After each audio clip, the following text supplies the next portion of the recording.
Hi అండి, నేను మీ రాయలసీమ అబ్బాయి. Welcome back to our channel. గిరి ప్రదక్షిణ ఎప్పుడు చేయాలి, ఎలా చేయాలి, చేసేటప్పుడు తీసుకోవాల్సిన జాగ్రత్తలు. సో ఈ మూడింటి గురించి అయితే మనమైతే తెలుసుకుందాం. ఇప్పుడు గిరి ప్రదక్షిణ చేసేందుకు చాలామంది నార్మల్ డేస్లో వస్తారు, అలానే పౌర్ణమి డేస్లో కూడా వస్తారనమాట. సో ఫస్ట్ అయితే మనము నార్మల్ డేస్లో వచ్చినప్పుడు లైక్ గిరి ప్రదక్షిణ ఎప్పుడు చేయాలి, అలానే మనం దర్శనానికి ఏ టైంలో వెళ్తే బెటర్ అని చెప్పేసి అయితే తెలుసుకుందాము. మీరు అరుణాచలంకి ఇన్ కేస్ ఒకవేళ ఆఫ్టర్నూన్ టైమ్స్లో వచ్చినట్లయితే మీరు ముందుగా అయితే ఫ్రెష్ అప్ అయ్యేసి ముందుగా అయితే దర్శనానికి అయితే వెళ్ళిపోండి. నార్మల్ డేస్లో ఏంటంటే మీకు 4 to 5 అవర్స్ కానీ లేకపోతే మ్యాక్సిమం 6 అవర్స్ అయితే పడుతుంది అనమాట దర్శనానికి. వన్స్ దర్శనం అయిపోయిన తర్వాత రూమ్కి వచ్చేసి మీరు నైట్ టైంలో అయితే గిరి ప్రదక్షిణ అయితే స్టార్ట్ చేసుకోవచ్చు. ఇన్ కేస్ మీరు పౌర్ణమి రోజు కానీ వస్తున్నట్లయితే చాలామంది ఏమనుకుంటారు, దర్శనము అలానే గిరి ప్రదక్షిణ రెండు కూడా పౌర్ణమి రోజే పూర్తి చేయాలని చెప్పేసి అయితే అనుకుంటారు. సో అలాంటి టైంలో మీరు ఏం చేస్తారంటే మీరు పౌర్ణమి రోజు కాకుండా ఒక రోజు ముందుగానే అంటే ఈవినింగ్ టైంలో వచ్చేయండి. సో మీకు రేపు పౌర్ణమి అనగా ఈ రోజు నైట్ టైం కల్లా మీరు అరుణాచలంలో ఉండే విధంగా చూసుకోండి. సో అలా ఉన్నప్పుడు ఏమవుతుందంటే మీకు పౌర్ణమి రోజు ఎర్లీ మార్నింగ్ లైక్ 1 o'clock కానీ మీరు కన్నా గిరి ప్రదక్షిణ స్టార్ట్ చేశారంటే మీకు మార్నింగ్ లైక్ 10 o'clock 11 o'clock లోపల అయిపోతుంది అనమాట. ఎందుకు అంత టైం పడుతుంది గిరి ప్రదక్షిణ చేయడానికి, 10 hours 11 hours ఎందుకు పడుతుంది అనేది కూడా నేను ఈ వీడియో ఎండింగ్లో అయితే చెప్తాను. మీరైతే ఎక్కడ కూడా స్కిప్ చేయకుండా చూడండి, మీకు అర్థమవుతుంది. సో మీరు 1 o'clock స్టార్ట్ చేశారంటే 11 o'clock లోపల గిరి ప్రదక్షిణ అయిపోతుంది అనమాట. గిరి ప్రదక్షిణ అయిపోయిన వెంటనే మీరు మళ్ళీ రూమ్కి వెళ్ళకుండా అలానే దర్శనంకి అయితే వెళ్ళిపోండి. దర్శనంకి వెళ్ళే ముందు ఏం చేస్తారంటే మీరు ఫుడ్ కూడా కొంచెం స్నాక్స్ కానీ ఏమన్నా ఉంటే కొంచెం అయితే పార్సల్ తీసుకెళ్ళండి. సో ఎందుకంటే వన్స్ దర్శనంకి వెళ్ళిన తర్వాత లోపల మీకు ఫుడ్ అయితే ఏమీ ఉండదు. సో మీరు అక్కడ ఫాస్టింగ్లోనే ఉండాల్సి వస్తుంది. సో బెటర్ మీరైతే కొంచెం పార్సల్స్ తీసుకెళ్ళండి దర్శనంకి వెళ్ళేటప్పుడు. వన్స్ మీరు దర్శనం క్యూలోకి వెళ్ళారంటే మీకు ఆల్మోస్ట్ 7 to 8 hours టైం పడుతుంది అనమాట పౌర్ణమి డేస్లో అయితే. సో ఈ విధంగా దీన్ని బట్టి మీరైతే ప్లాన్ చేసుకోండి. లైక్ నార్మల్ డేస్లో వచ్చినప్పుడు ఎలా ఏ టైంలో వెళ్తే బెటర్ అని చెప్పేసి, అలానే పౌర్ణమి రోజులో వచ్చినప్పుడు ఏ టైంలో వెళ్తే బెటర్ అని చెప్పేసి అయితే మీరు ఇక్కడ చూస్తున్నారు కదా. సో ఈ విధంగా అయితే మీరు ప్లాన్ చేసుకోండి. సో సెకండ్ పాయింట్ ఏంటంటే ఎలా చేయాలి. సో ఈ ఎలా చేయాలి అనేది కాన్సెప్ట్ ఏంటంటే మీరు చాలామంది గిరి ప్రదక్షిణ 14 kilometers అని చెప్పేసి ఆల్మోస్ట్ అందరికీ తెలిసే ఉంటుంది. అది కంప్లీట్ చేయడానికి చాలామంది అంటుంటుంటారు లైక్ 5 నుంచి 6 గంటల లోపల అయితే గిరి ప్రదక్షిణ మొత్తం చేసేయచ్చు అని చెప్పేసి. అది కంప్లీట్లీ రాంగ్ అండి. సో ఇంకొకటి ఏంటంటే గిరి ప్రదక్షిణ చేసేటప్పుడు చాలామంది కొన్ని మిస్టేక్స్ అయితే చేస్తూ ఉంటారు. ఏంటంటే ఆ మిస్టేక్స్ కొండ చుట్టూ తిరుగుతూ ఉంటారా కానీ బట్ ఏ లింగాలను కూడా దర్శించుకోరనమాట. మెయిన్ మనం గిరి ప్రదక్షిణ చేసేదే ఆ గిరి చుట్టూ ఉన్న లింగాల మొత్తాన్ని దర్శించుకోవడానికి. మొత్తంగా అక్కడ 8 లింగాలు ఉంటాయండి. అందులో ఫస్ట్ వచ్చేసి ఇంద్రలింగం ఉంటుంది, తర్వాత అగ్నిలింగం,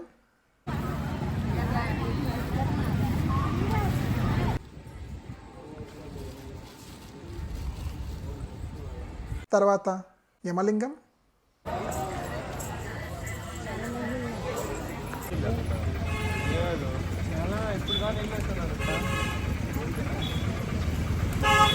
తర్వాత నైరుతిలింగం,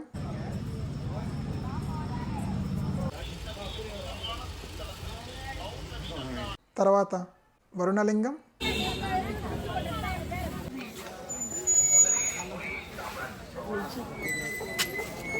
తర్వాత వాయులింగం,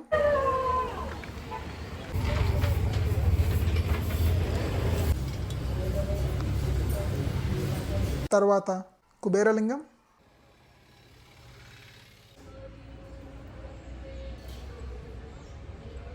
తర్వాత ఈశాన్యలింగం.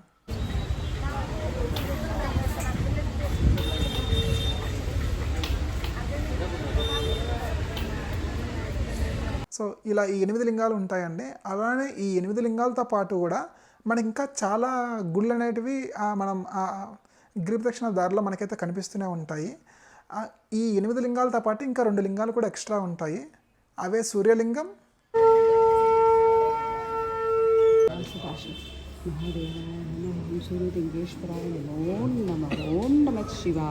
ఇంకొకటి చంద్రలింగం.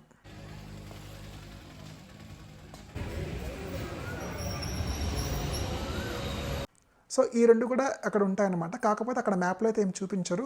ఓవరాల్గా మొత్తం ఒక 10 లింగాలు అయితే ఉంటాయన్నమాట. ఈ లింగాలు మొత్తాన్ని కూడా మీరు దర్శించుకోవాలన్నమాట. అలా దర్శించుకున్నప్పుడే మీరు గిరి ప్రదక్షిణ చేసిన దానికి ఒక విలువ అనేది ఉంటుంది. లేకపోతే మీరు గిరి ప్రదక్షిణ చేసినా కానీ సరే ఎటువంటి మనకు ఫలితం అనేది ఉండదన్నమాట. ఊరికే నడిచినంతే తప్ప అంతకుమించి అయితే ఏమీ ఉండదు. మీరు కంపల్సరీగా ఆ లింగాలన్నింటినీ కూడా దర్శించుకోండి. ఎందుకంటే మేము లాస్ట్ వీక్లో మేము గిరి ప్రదక్షిణ చేశాం కదా, అక్కడ చాలామంది ఏంటంటే అక్కడ లింగాలను దర్శించుకోకుండా ఊరికే బయటనే ఉండి దండం పెట్టేసుకొని లైక్ అలా వెళ్ళిపోతూ ఉంటారు. అలా అయితే మీరు దయచేసి అలా చేయకండి, అది చాలా తప్పు అనమాట. అలా చేయడం వల్ల మీకు ఉపయోగం కూడా ఏమీ ఉండదు, ఇంకా కొంచెం పాపం అనేది మూట కట్టుకుంటారు తప్ప అంతకుమించి ఏముండదు. సో ఫస్ట్ అయితే మీరు ఇంద్రలింగం అనేది దర్శించుకోవాలన్నమాట. ఇంద్రలింగం వచ్చేసి రాజగోపురంకి చాలా దగ్గరలోనే ఉంటుంది. ఇంకొకటి ఏంటంటే ఇంద్రలింగము చూడడానికి కూడా లైక్ ఆ టెంపుల్ అనేది పెద్దగా ఏమి ఉండదన్నమాట, చాలా చిన్నదిగా ఉంటుంది టెంపుల్. మీకు కొంచెము అది తెలుసుకోవడానికి కొంచెం కష్టం అనిపిస్తుంది. నేనైతే ఇక్కడ వీడియోలో చూపిస్తాను లైక్ ఎలా ఉంటుందని చెప్పేసి. ఇంద్రలింగం బయట చాలా చిన్నదిగా ఉంటుందన్నమాట ఎంట్రన్స్ అనేది. మీరైతే ఇక్కడ ఒకసారి చూడొచ్చు ఎలా ఉంటుందని చెప్పేసి. వన్స్ ఇంద్రలింగం అయిపోయిన తర్వాత మీరు ఇంకా అగ్నిలింగము, తర్వాత యమలింగము ఇవన్నీ కూడా మీరైతే చూసుకోవచ్చు. అగ్నిలింగం కూడా మనకు బయట సైడ్ అవుట్ సైడ్లో ఉండదన్నమాట, రోడ్డు పక్కన ఏమి ఉండదు. అది కూడా కొంచెం లోపల స్ట్రీట్ లోపలికి వెళ్ళాల్సి వస్తుంటుంది. కాకపోతే మీకు అక్కడ బయటనే డైరెక్షన్ బోర్డు ఉంటుందన్నమాట, లైక్ అగ్నిలింగం ఇటు సైడ్ ఉందని చెప్పేసి. సో అక్కడ కొంచెం లోపలికి వెళ్తే అగ్నిలింగం అనేది అయితే ఉంటుందన్నమాట. ఇంకొక విషయం మీకు చెప్పాల్సింది ఏంటంటే లైక్ నేను చెప్పాను కదా మీకు ఎప్పుడు చేస్తే గిరి ప్రదక్షిణ బెటర్ అని చెప్పేసి, లైక్ ఎలాంటి టైమ్స్లో చేస్తే బెటర్ అని చెప్పాను కదా. లైక్ నార్మల్ డేస్లో వచ్చినప్పుడు ఎలా ఏ టైమింగ్స్లో వెళ్తే బెటర్, అలానే లైక్ పౌర్ణమి డేస్లో వస్తే ఏ టైమ్స్లో వస్తే బెటర్ అని చెప్పాను కదా. మేమైతే లాస్ట్ వీక్ గురు పౌర్ణమి రోజు అయితే వెళ్ళాము. ఆ పౌర్ణమి రోజు మేము ఆల్మోస్ట్ మిడ్ నైట్ 1 o'clock అయితే మేమైతే గిరి ప్రదక్షిణ అయితే స్టార్ట్ చేసామన్నమాట. ఆ టైంలో అయితే మొత్తం అన్ని లింగాలు కూడా ఓపెన్లోనే ఉన్నాయి, లైక్ ఆ దేవాలయాలన్నీ కూడా ఓపెన్లోనే ఉన్నాయి. అంటే నాకైతే తెలియదు అనమాట మిగతా రోజుల్లో కూడా లింగాలన్నీ కూడా ఓపెన్లో ఉంటాయా ఉండవా ఆ టైంలో అనేసి. మేమైతే పౌర్ణమి రోజు వెళ్ళాం కాబట్టి ఆ టైంలో అయితే ఉన్నాయన్నమాట. సో మీరు దాన్ని బేస్ చేసుకొని మీరైతే గిరి ప్రదక్షిణ అయితే స్టార్ట్ చేయండి. ఎలానైతే ఏముందండి, పౌర్ణమి రోజు అయితే లింగాలన్నీ కూడా లైక్ దర్శించుకోవచ్చు, ఎందుకంటే అన్ని దేవాలయాలు కూడా ఓపెన్లోనే ఉన్నాయి కాబట్టి. సో ఆ రోజు అయితే ఇబ్బంది లేదు. కానీ రిమైనింగ్ డేస్లో మాత్రం ఒకసారి చెక్ చేసుకోండి, అన్ని లింగాలు ఏ టైంకి క్లోజ్ చేస్తారో లేకపోతే ఎప్పుడు కూడా ఓపెన్లోనే ఉంటాయా ఉండవా అని చెప్పేసి ఒకసారి అయితే మీరు కనుక్కోండి. దాన్ని బట్టి మీరు గిరి ప్రదక్షిణ అయితే స్టార్ట్ చేయండి. ఇప్పుడు వచ్చేసి గిరి ప్రదక్షిణ చేసేటప్పుడు ఎటువంటి జాగ్రత్తలు తీసుకోవాలి. సో ఈ పాయింట్కి వచ్చేస్తే ఏంటంటే ఫస్ట్ పాయింట్ నేను చెప్పేది ఏంటంటే చాలామంది డ్రెస్ కోడ్ అనమాట, లైక్ ఏదో జీన్స్ వేసేసుకొని లైక్ నార్మల్గా వచ్చేస్తూ ఉంటారు. సో అలా అయితే మీరు కంపల్సరీ ఎటువంటి పరిస్థితుల్లో అదైతే చేయకండి. ఎందుకంటే మీరు వన్స్ స్టార్ట్ చేసిన తర్వాత స్టార్టింగ్లో కొంచెం బాగానే ఉంటుంది జీన్స్ కానీ ఇవన్నీ వేసుకున్నప్పుడు, బట్ కొంచెం లాంగ్ రన్ వెళ్ళే కొద్ది ఏమంటే చాలా కొంచెం సఫికేషన్గా ఫీల్ అవుతూ ఉంటారు, లైక్ కొంచెం చాలా వేడిగా ఉంటుంది, కొంచెం ఎయిర్ అనేది కూడా సరిగ్గా రాదు.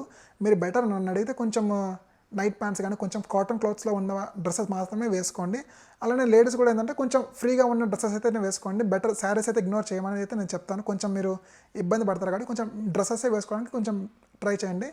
ఎందుకంటే నేను మా వైఫ్ ఇద్దరం వెళ్ళాం కాబట్టి సో నేను అక్కడ చూశాను, లైక్ చాలామంది కూడా కొంచెం చాలా సఫర్ అవుతూ ఉన్నారనమాట కొంచెం జీన్స్ వేసుకోవడం వల్ల, అలా ఉండడం వల్ల. సో మీరైతే ఆ తప్పులైతే ఎప్పుడు కూడా చేయొద్దు, ఎందుకంటే వన్స్ స్టార్ట్ చేసిన తర్వాత మళ్ళీ రిటర్న్ వచ్చేదానికి ఛాన్స్ ఉండదు అనమాట, ఎందుకంటే మళ్ళీ టైం అంతా వేస్ట్ అయిపోతుంటుంది కాబట్టి. ఇంకొక పాయింట్ ఏంటంటే లేడీస్ కన్నా ఒకవేళ గిరి ప్రదక్షిణకి వెళ్ళేటప్పుడు బెటర్ మీరైతే హ్యాండ్ బ్యాగ్ అయితే క్యారీ చేయకండి. హ్యాండ్ బ్యాగ్ క్యారీ చేస్తారంటే మీకు చాలా పెయిన్ అయితే వస్తుంది అనమాట షోల్డర్ దగ్గర, ఎందుకంటే ఒక సైడ్ మాత్రమే మనం హ్యాండ్ బ్యాగ్ క్యారీ చేస్తాం కాబట్టి. సో ఎంతసేపు ఒక సైడే ఉంటుందన్నమాట, ఆ పెయిన్ అనేది అంతా అక్కడే పడుతుంది. సో బెటర్ అని అడిగితే మీరైతే బ్యాక్ అయితే క్యారీ చేయండి అనమాట, ఎందుకంటే 2 shoulders ఈవెన్గా అయితే డిస్ట్రిబ్యూట్ అవుతుంది అనమాట వెయిట్ అనేది. సో అప్పుడు మీకు కొంచెం నడవడానికి కూడా కొంచెం ఈజీగా ఉంటుంది, సో కొంచెం ఫ్లెక్సిబుల్గా కూడా ఉంటుంది. థర్డ్ పాయింట్ ఏంటంటే మీరు ఫుడ్ ఐటమ్స్ ఏవి కూడా క్యారీ చేయకండి వెళ్ళేటప్పుడు. నన్ను అడిగితే ఎటువంటి ఫుడ్ ఐటమ్స్ కూడా క్యారీ చేయొద్దు, ఎందుకంటే మీకు మార్గ మధ్యంలో చాలా షాప్స్ ఉంటాయి, మొత్తం అన్నీ కూడా లైక్ తినడానికి కానీ స్నాక్స్ ఉంటాయి, అలాగే టీ కాఫీ షాప్స్ ఉంటాయి, మొత్తం గిరి ప్రదక్షిణ మొత్తం కూడా ఉంటాయి అన్నమాట షాప్స్ ప్రతి చోట ఉంటాయి. ఫుడ్కి మాత్రం ఎటువంటి ఇబ్బంది అయితే ఏమీ ఉండదు, జ్యూస్ షాప్స్ కూడా ఉంటాయి, నో ప్రాబ్లం అనమాట. సో ఇంకొక పాయింట్ ఏంటంటే మీరు వెళ్ళేటప్పుడు ఖచ్చితంగా పర్ పర్సన్కి 2 pair of socks అయితే క్యారీ చేయండి, మ్యాండేటరీగా 2 pair of socks అయితే మ్యాండేటరీగా క్యారీ చేయమని అయితే నేనైతే చెప్తాను. ఎందుకంటే మీరు నైట్ టైంలో మీరు స్టార్ట్ చేసినట్లయితే గిరి ప్రదక్షిణ కన్నా మనకు కంప్లీట్ అయ్యేసరికి మార్నింగ్ సన్ రైజ్ కూడా వచ్చేసి ఉంటుంది అనమాట, ఆ టైంకి ఎండ కూడా హెవీగానే ఉంటుంది. సో ఆ టైంలో బేర్ ఫుట్తో నడవాలంటే చాలా కష్టం అనమాట, కాళ్ళు అనేవి చాలా కాలిపోతూ ఉంటాయి. సో అప్పుడు మనం 1 pair of socks వేసుకున్నా కానీ సరే చాలా హీట్ అనేది మనకు కాళ్ళకైతే టచ్ అవుతూ ఉంటుంది. సో అప్పుడు మీరు బెటర్ 2 pair of socks అయితే మీరైతే వేసుకోవాల్సి వస్తుంది. సో అదనమాట. ఇంకొక పాయింట్ ఏంటంటే మీరు ఖచ్చితంగా ఒక పాకెట్ ఫ్రెండ్లీ అంబ్రెల్లా అయితే క్యారీ చేయండి, ఎందుకంటే మనకు ఎండలు హెవీగానే ఉంటాయి. ఇంకొక పాయింట్ ఏంటంటే వర్షం ఎప్పుడు పడుతుందో మనకు కూడా తెలియదు. సో ఇన్కేస్ సడన్గా వర్షం పడిందంటే మనకు అట్లీస్ట్ మన దగ్గర అంబ్రెల్లా ఉన్నామంటే మనకు కొంచెం సేఫ్ అనమాట, అట్లీస్ట్ మనం అంబ్రెల్లా పట్టుకొని మనం కొంచెం గిరి ప్రదక్షిణ అయితే కంటిన్యూ చేయొచ్చు. అలానే ఇన్కేస్ ఒకవేళ వర్షం పడకపోయినా కానీ సరే ఎండ కూడా చాలా హెవీగానే ఉంటుంది, అప్పుడు కూడా యూజ్ అవుతుంది అనమాట మనకి అంబ్రెల్లా అనేది. సో ఈ పాయింట్ అయితే మీరు కంపల్సరీగా నోట్ చేసుకోండి, అవి ఖచ్చితంగా మీకైతే యూజ్ అవుతాయి అనమాట. ఇంకొకటి నేను చెప్పాను కదా, ఎందుకు గిరి ప్రదక్షిణ చేసేటప్పుడు మనకు 10 hours టైం పడుతుంది, 11 hours టైం పడుతుంది అని చెప్పేసి చాలామందికి క్వశ్చన్ ఉంటుంది. సో యాక్చువల్గా గిరి ప్రదక్షిణ మొత్తం కూడా 14 kilometers, మనం కరెక్ట్గా నడిస్తే ఒక 6 hours లోపల కంప్లీట్ చేయొచ్చు. బట్ పాయింట్ ఏంటంటే మనకు మోక్ష మార్గం దగ్గర చాలా టైం పడుతుందన్నమాట. ఎందుకంటే మోక్ష మార్గం దగ్గర మనకు ఒక లైన్ అనేది క్యూలోగా ఉంటుందన్నమాట. అది ఎక్కడ ఉంటుందంటే మోక్ష మార్గము మనకు కుబేరలింగం తర్వాత మనకి మోక్ష మార్గం అనేది వస్తుందన్నమాట. కుబేరలింగం దాటి ఒక 1 కిలోమీటర్ దగ్గర వెళ్తే మనకు మోక్ష మార్గం వస్తుంది. నేను అక్కడ మీకు చూపిస్తాను లైక్ మోక్ష మార్గము ఎక్కడ ఉంటుంది కరెక్ట్గా అని చెప్పేసి. ఎందుకంటే అది బయటకి ఏం కనిపించదు, లోపల ఒక చిన్నదిగా ఉంటుందన్నమాట, చాలామందికి కనిపించదు. నేను మీకు ఇక్కడ వీడియోలో చూపిస్తాను, ఒకసారి చూడండి లైక్ దాని చుట్టుపక్కల ఏముంటుందని చెప్పేసి. సో దీన్ని బేస్ చేసుకొని మీరైతే మోక్ష మార్గం దగ్గర ఆ లైన్లో అయితే వెయిట్ చేయాల్సి వస్తుంటుంది. చిన్న లైన్ ఉన్నప్పటికీ కూడా లైక్ మాకైతే ఆల్మోస్ట్ 3.5 hours టైం అయితే అక్కడే పట్టిందనమాట మోక్ష మార్గం దగ్గర. లైక్ ఫైనల్లీ అయితే మేము మోక్ష మార్గం నుండి అయితే మేమైతే బయటకు వచ్చేదాము. సో అది కొంచెం హ్యాపీ అనిపించింది. ఆల్మోస్ట్ ఒక 3 to 4 hours వెయిట్ చేసినా కానీ సరే అక్కడ వెయిట్ చేసినందుకు కొంచెం మంచిగా అనిపిస్తుంది అనమాట వన్స్ అది అయిపోయిన తర్వాత. సో ఆ విధంగా మనకి 10 to 11 hours అయితే టైం పడుతుంది అనమాట. ఇన్ కేసు కొంతమంది ఏంటంటే ఎక్కువసేపు నడవలేరు, కొంచెం స్లోగా నడుస్తూ ఉంటారు స్టార్టింగ్ నుండి కూడా, వాళ్ళకి ఇంకొంచెం టైం ఎక్కువ కూడా పడుతుంది. సో అందువల్ల టైం ఎక్కువ పడుతుంది, లేకపోతే కొంచెం ఫాస్ట్గానే కంప్లీట్ అయిపోతుంది అనమాట. ఇంకొక పాయింట్ ఏంటంటే మీరు ఇన్ కేస్ మీరు గిరి ప్రదక్షిణ ఫాస్ట్గా కంప్లీట్ చేసేసుకొని దర్శనం కూడా ఆ రోజే అయిపోవాలనుకునేటట్లయితే మీరు బెటర్ ముందు గిరి ప్రదక్షిణ స్టార్ట్ చేసేసిన తర్వాత మీరు ఈ మోక్ష మార్గాన్ని స్కిప్ చేయండి. ఫస్ట్ పాయింట్, ఓన్లీ ఈ అన్నిటిని దర్శనం చేసుకొని మీరు దర్శనానికి అయితే వెళ్ళిపోండి లోపలికి. దర్శనానికి వెళ్ళిపోయిన తర్వాత రూమ్కి వచ్చి ఫ్రెష్ అప్ అయ్యి ఆ తర్వాత మీరు ఈవినింగ్ టైంలో వెళ్ళొచ్చు మళ్ళీ కావాలనుకుంటే మోక్ష మార్గం దగ్గరికి. ఆ టైంలో కూడా ఆటోస్ మీకు అవైలబిలిటీలోనే ఉంటాయి, ఆ టైంలో కూడా నో ప్రాబ్లం అనమాట. మోక్ష మార్గం మీకు రివర్స్లో వెళ్తే దగ్గర అనమాట. ముందు ఈ లింగాలన్నీ కంప్లీట్ అయిపోయిన తర్వాత గిరి ప్రదక్షిణ అయిపోయిన తర్వాత దర్శనం అయిపోయిన తర్వాత నెక్స్ట్ డే మీరు ఎర్లీ మార్నింగ్ లేసేసి మీరు నడుచుకుంటూ కూడా వెళ్ళొచ్చు. వాకబుల్ డిస్టెన్స్ మోక్ష మార్గంకి, మరీ ఏం దూరం ఉండదు. ఇన్ కేస్ ఆ టైంలో ఆటోస్ కానీ అవైలబిలిటీలో లేకపోతే ఆ టైంలో మీకు క్యూ కూడా చాలా తక్కువ ఉంటుంది. మీరు ఫాస్ట్గా మోక్ష మార్గం నుండి అయితే బయటకు వచ్చేయచ్చు అనమాట. ఎక్కువసేపు వెయిట్ చేయకుండా మీకు టైం కూడా వేస్ట్ అవ్వదు అనమాట. సో ఈ విధంగా మీరు కానీ ప్లాన్ చేసుకునేటట్లయితే మీకు గిరి ప్రదక్షిణ కానీ దర్శనం టైమింగ్స్ కానీ మొత్తం అన్ని కన్వీనియంట్గా మీకు కరెక్ట్గా అయిపోతాయి అనమాట. ఎందుకంటే ఈ పాయింట్స్ మీరు ఎక్కడ కూడా ఎవరు కూడా చెప్పిండరు, ఎందుకంటే నేను చాలా వీడియోస్ చూస్తాను నేను కూడా వెళ్ళేటప్పుడు, బట్ ఎవరు కూడా ఇలాంటి పాయింట్స్ అయితే నాకు ఎవరు చెప్పలేదన్నమాట. ఏ టైంలో వెళ్ళాలి, ఎలా వెళ్ళాలి, ఎలాంటి జాగ్రత్తలు తీసుకోవాలని అయితే. సో మీరైతే తప్పకుండా ఈ వీడియో మొత్తం కూడా కంప్లీట్గా చూస్తున్నారని చెప్పేసి నేనైతే అనుకుంటున్నాను. మీరు ఇన్ కేస్ అరుణాచలం వెళ్ళాలనుకునేటట్లయితే ఈ పాయింట్స్ అన్ని మీరు కంపల్సరీగా మీరైతే ఫాలో అవ్వండి. లైక్ టైమింగ్స్ నేను చెప్పాను కదా, పౌర్ణమి డేస్ వెళ్ళాలనుకున్నప్పుడు 1 day బిఫోరే వెళ్ళడం అనేది అయితే నేనైతే చెప్తాను. సో రెండు కూడా మీరు కవర్ చేసుకోవచ్చు. గిరి ప్రదక్షిణ అదే రోజు అయిపోతుంది, అలాగే దర్శనం కూడా అదే రోజు అయిపోతుంది. నేనైతే ఈ వీడియో మీకు ఉపయోగపడుతుందని అయితే నేను అనుకుంటున్నాను. ఇన్ కేస్ ఒకవేళ మీరు ఎవరైనా మీ ఫ్యామిలీలో కానీ ఎవరైనా అరుణాచలంకి వెళ్ళాలని చెప్పి ప్లాన్ చేసుకుంటుంటే ఈ వీడియో మీరైతే దయచేసి వాళ్ళకైతే షేర్ చేయండి, వాళ్ళకి చాలా ఉపయోగపడుతుంది. మీకు ఈ వీడియో నచ్చినట్లయితే ప్లీజ్ లైక్ చేసి షేర్ చేసి సబ్స్క్రైబ్ అయితే చేయండి మన ఛానల్ని. ఇలాంటి ఇంకా మంచి మంచి వీడియోస్ అయితే తీసి మీ ముందుకైతే వస్తుంటాను. Thank you.